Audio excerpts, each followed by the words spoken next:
Hello students, class 9th। अब हम chapter number 2 पढ़ेंगे, ज्योग्राफी का फिज़िकल फीचर्स ऑफ इंडिया।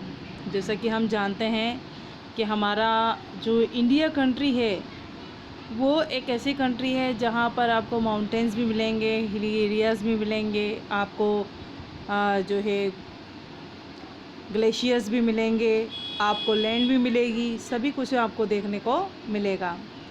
तो आपने इसके बारे में यानी हमारी इंडिया कंट्री के बारे में अलग अलग तरीके से उसकी लैंड फॉर्म के बारे में देखा होगा, सुना होगा।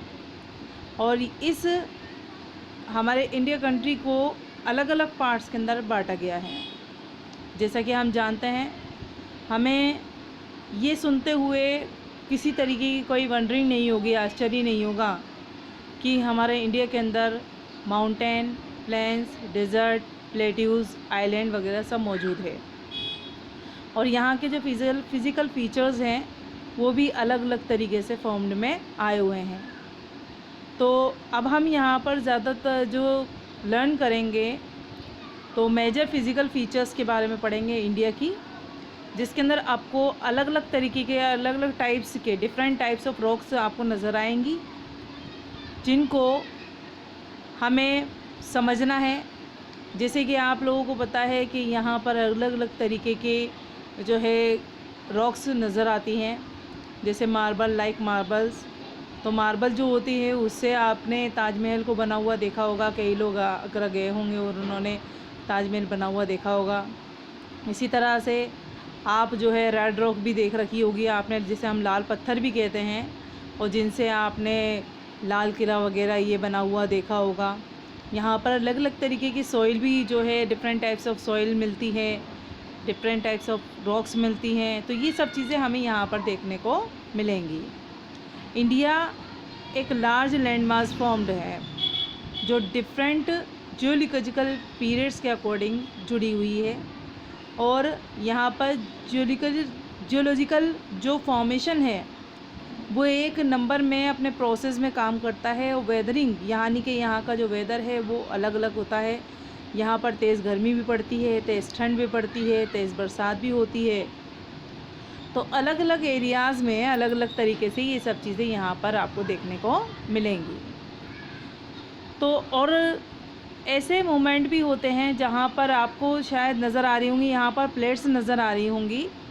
तो ये जो प्लेट्स हैं वो आपको कन्वर्जेंट बाउंड्री और डाइवर्जेंट बाउंड्री और ट्रांसफॉर्म बाउंड्री के अंदर आपको नज़र आ रहा होगा। तो इसमें जब प्लेट्स एक दूसरे के करीब आती हैं तो उसे कन्वर्जेंट बाउंड्री कहते हैं। जब प्लेट्स एक दूसरे के दूर जाती हैं तो उसे डाइवर्जेंट बाउंड्री कहते हैं। और जब प्लेट्स अप एंड डाउन की पोजीशन में मूवमेंट करते हैं तो हम उसे ट्रांसफॉर्म बाउंड्री कहते हैं। इसी तरह से अब हमारी जो इंडिया कंट्री है, साइज़ के अकॉर्डिंग भी जो यहाँ पर जो कॉन्टिनेंट्स मिलते हैं वो काफ़ी सालों पुराने, मिलियंस ऑफ ईयर्स, सालों पुराने नज़र आते हैं। और यहाँ की सबसे जो ओल्डेस्ट लैंड मास है वो द पेनिनसुलर पार्ट है, was a part of the Gondwana land. क्योंकि गोंडवाना लैंड उसे कहा जाता है जहाँ पर इंडिया, ऑस्ट्रेलिया और साउथ अफ्रीका, साउथ अमेरिका, ये सब जो लैंड मास थी वो आपस में जुड़ी हुई थी, तो उसे गोंडवाना लैंड कहा जाता था।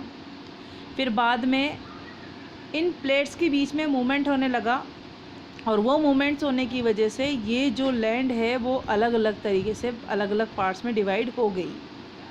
यानी कि आपने अब अगर आप जो मैप देखेंगे तो उसमें आपको ऑस्ट्रेलिया अलग नज़र आएगा, साउथ अफ्रीका अलग नज़र आएगा, साउथ अमेरिका अलग नज़र आएगा, एशिया इंडिया जो है वो अलग नज़र आएगा। तो ये सब जो है बाद में प्लेट्स की मूवमेंट की वजह से अलग अलग हो गए।